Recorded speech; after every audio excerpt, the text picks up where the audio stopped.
Tonight, He's got a heart of gold. He really does. everyday people recognized for making a difference. A lot of people say I'm crazy because, I go and run into burning buildings. Even though they'd be the first ones to skip the limelight. I'm not a hero.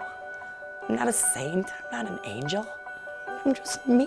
For the next half hour, Life is a gift, and I refuse to have it be anything else. a WOWT 6 News special, Heroes Next Door.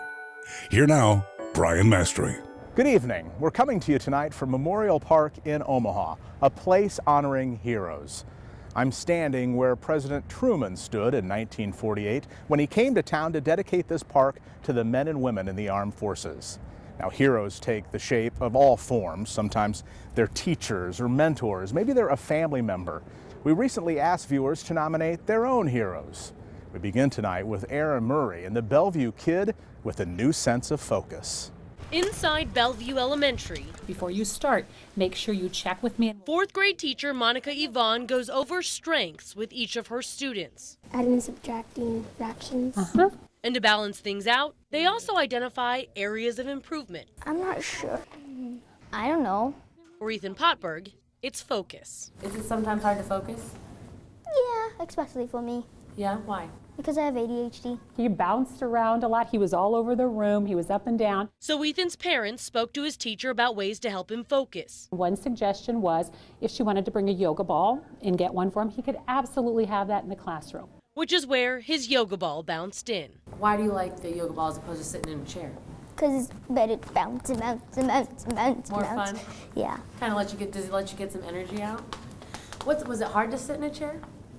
Well, yeah. But then the unplanned happened. Oh my gosh! Ethan overheard something else in his parent-teacher conference that stuck in his head and his heart. We were talking about how I could bring a yoga ball in to sit on. And then she said, well, if I could buy yoga balls for everyone, I'd do it. And so on the way home, Ethan had mentioned that he would love to be able to give her yoga balls, and he was going to check in his bank account to see if he had enough money for it. Okay, let's see here. The only problem? 5 plus 9, 14. I have $14. His piggy bank was not holding the kind of dough it would take to buy yoga balls for his whole class. So he decided to rely on a different kind of dough to fund the problem. Stir cookie mix, softened butter. A few batches of cookies, a GoFundMe page, Success! and a YouTube video later, Ethan reached his goal, buying every kid in his class a yoga ball. Yeah.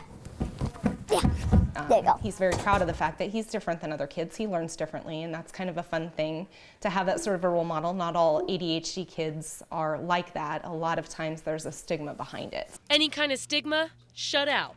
Just blue yoga balls helping Ethan and his classmates in numerous ways. I've noticed an improvement in posture and stuff because they're sitting up straight. They can't lay down on their desk like they did before.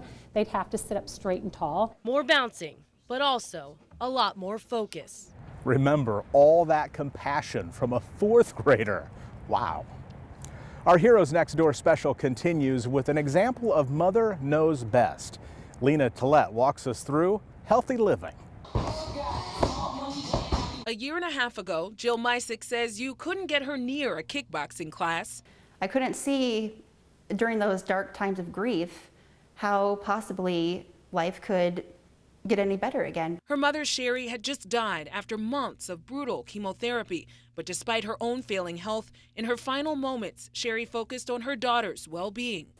She asked me to promise her that I would get back to losing weight and being healthy again because she didn't want to have to worry about me. Jill was at her heaviest then, more than 250 pounds. The stress of taking care of her dying mother, reinforcing unhealthy eating habits. It was my reason at first, when she became sick, that I stopped going to the gym and stopped eating healthy, and then it quickly became an excuse. The difficult part of losing weight and regaining her health, getting started. But Jill never thought she'd get the inspiration that she needed at a local grief support group here at Countryside Community Church.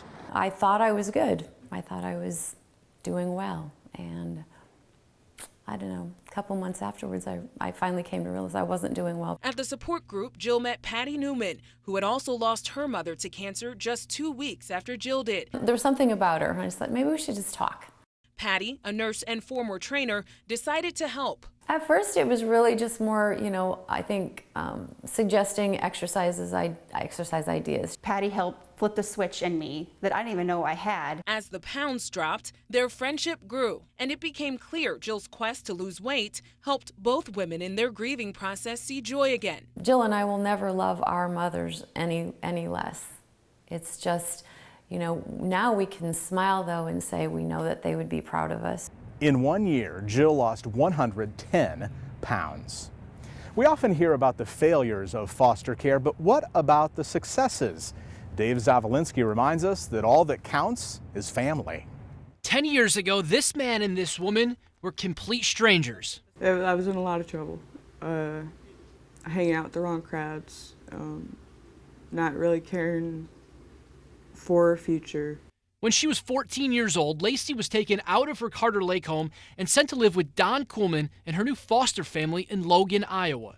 Because a lot of the kids we had troubles or had issues or, or had been in trouble like Lacey. Don describes Lacey's troubles as typical teenage stuff. She was raised by a single mother on what she calls bar hours. Definitely what I needed, the structure, and, they taught me what a family is supposed to be like. It was a far cry from her initial perspective about foster care. I told him, I was like, I hope you don't expect me to call you Dad, because that's never going to happen. I don't even call my stepdad Dad. Well, he earned it. That's why Lacey nominated her dad for our Heroes Next Door segment. So this was kind of a shock, when she called me and told me she did this, and I thought, well, maybe it's not quite as thankless as, what you thought. Lacey undoubtedly would have nominated her mom, Julie, as well. But tragically, Julie passed away in a motorcycle accident in Spirit Lake, Iowa, while on vacation last August. I didn't know what to do. I didn't want to believe it. I called my dad. I said, I'm not going to believe it until you call me and tell me. Julie had every bit of an impact on Lacey's life that her husband of 24 years had. And I'd have to give my wife most of the credit. Kuhlman's sudden loss was a reminder to Lacey just how much she had gained. They've made a big impact on my life. Coming up, they tell you, hey, I'm so thankful you were there. Helping others overcome some of life's biggest challenges and understanding you still have a lot to give. When Heroes Next Door returns. A WWT 6 News special, The Heroes Next Door, continues with a good deed that went viral last month. This veteran's wheelchair became an inspiration to others. When Justin Anderson decided to unofficially volunteer as neighborhood snow remover last year near his daughter's school in Bellevue, most would have assumed it was an honorary title at best. After all, how much snow could you really plow in a wheelchair? I came up with the idea of putting a snow blade on it. It's an all-terrain wheelchair built in Minnesota. The company offers plenty of upgrades, but a snowplow isn't one of them. And got some L-channel steel and took the blade off of a riding lawnmower and fabricated up the bracket myself. He hoped his idea would inspire others. Yeah, can I speak with John Johnston, please? It did. When we watched that, and as we right away, all three of us, we got to get a hold of this guy. The Johnstons of Oshkosh, Wisconsin saw our story and had to know, how did he do it? We had some snow come through here last night, so I was, of course, out pushing some snow. Yeah, we had some snow come in last night, too. Unfortunately, my homemade plow did not work. The Johnston son, Kurt, also has an Action Track wheelchair. The 32-year-old with a rare genetic disease can easily drive over piles of snow, but cannot push it very well. So his father, a Vietnam vet, reached out to the Iraqi vet in Bellevue to talk shop. Well, there's two mounting holes there for the adjustable foot plate. They promised to exchange photos of their modifications. I'm very grateful for reasons just like this, so that way I can reach out to you and your family, and I can help you guys out, and vice versa. You can help me out as well, and so that's why I'm glad that that it is reaching individuals and families such as yours, so that way we can brainstorm together. Yeah, there you go. Interesting how one neighborhood good deed spreads 8 hours away. I can't wait to see what Kurt and his father come up with in Wisconsin. Well, with Memorial Park as a backdrop, it's only appropriate that someone nominated someone from the greatest generation. John Chapman, meet Moses. Moses Levy was 17 years old when he joined the Navy. It was a very dangerous time when he put on the uniform. His commanders told him so. It's not, some of y'all gonna make it, some of y'all ain't gonna make it. But still you gotta carry on. It's gonna be rough, but still gotta carry on. Moses did carry on. He arrived in Pearl Harbor after the enemy had bombed and broken soldiers, ships, and planes. Moses' job was to help clean this up. Moses says it was tough, but he made it through. 4 days or 5 days, we didn't have no food, we ran out of food. But we made it to Pearl Harbor. Moses spent 10 years in the Navy, and this month he celebrates his 97th birthday. Still strong, still lifting weights. There are not many veterans left who wore the uniform at such a crucial time. When you see Moses or one of his fellow World War II veterans, we should thank them, or maybe spend some time and listen to the stories they have to share. Love it, Moses, 97 and still pumping iron. This next story is more about the journey, not the destination. As Mallory Maddox shares, it's been one emotional ride. When your days on the job include riding in this, after 19 years and countless flights. Very hard to leave, as you can tell. Flight nurse Thea Wynant will admit saying goodbye is perhaps her most emotional ride. Some of the best memories I've had, and but it's time. Thea has been with Nebraska Medicine's neonatal flight program since the very beginning, 1997. Oh yeah, I have a lot of special memories. A lot. Years of helping countless families whose babies she would do everything to save while in flight. Babies like Logan, who was unbelievably sick.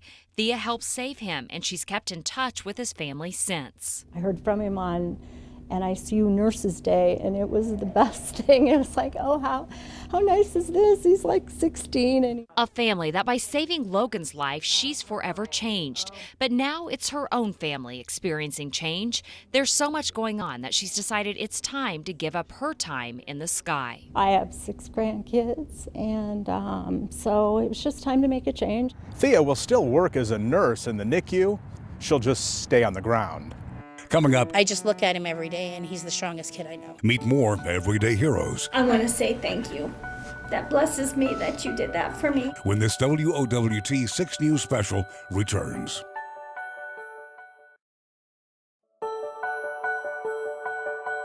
A WWT 6 News special continues. Heroes next door. Think you have a busy life? Wait until you meet this teenager. As Matthew Smith found out, her father calls her one amazing daughter. Place your feet. Take your mark. As Mason Kroger rockets through the water, fans cheer. But believe it or not, this is likely the least tiring thing she'll do all week. I really like helping people, and I believe that I can save lives one day, and that's what I want to do. Mason Kroger is anything but your typical kid. You see, the seconds aren't just timed in the pool, they're timing her life. It's a lot of time management. She also plays soccer, baseball. Oh, and did I mention she's a firefighter? A lot of people say I'm crazy because, I go and run into burning buildings. And I do that whenever I get the chance to. Whenever the tones go out, I go.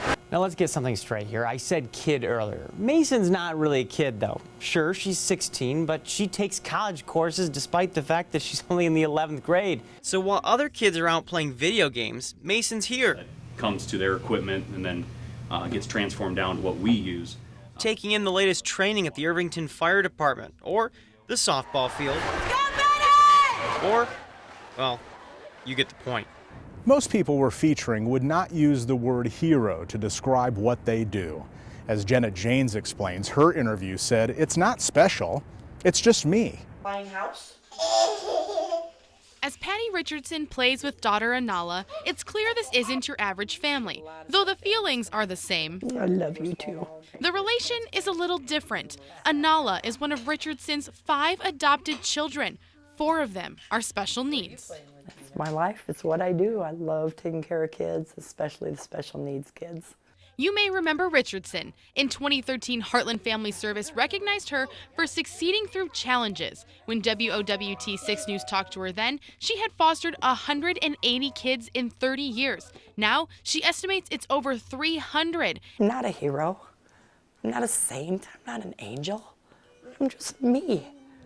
Well said, Patty. Well said.